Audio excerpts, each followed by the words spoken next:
We'll move up into another species of tortoise, and this one's probably one of my favorite. If you'll get the desert tortoise next, Tyler. So this is a California desert tortoise. This guy is really rad because California desert tortoises are protected in the wild.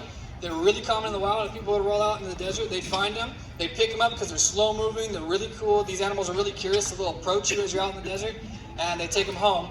And unfortunately, they did that so often that their numbers started to decrease, and they became endangered in the wild. So this guy actually came from a family that had him for a really long time. So the conventional idea was that tortoises, this species of tortoise, would live to be 60 to 80 years old. This is Herman, and he is 103 years old right now, today. 103 years old. He's been in the same family for 3 generations, from grandpa to dad to his daughter, and she was now 70 years old. So he'd been in there for a long time, and he's still, by all appearances, still very healthy. And again, this is an endangered and a protected species, so not able to be kept in the state without a permit.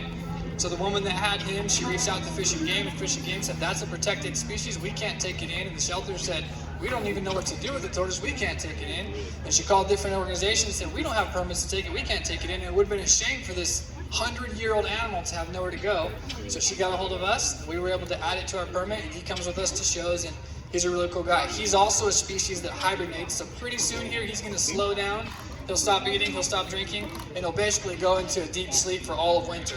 It's really neat about them too because their heartbeat will decrease, their digestion decreases, and rather than having a typical, heartbeat, their heart rate, and their amount of times per minute they breathe, it goes to like 1 heartbeat per minute for the entire wintertime. So they really, really slow down, so they don't need to eat, they really cool down, and then in springtime when everything warms up, they'll actually wake back up, come back out, eat.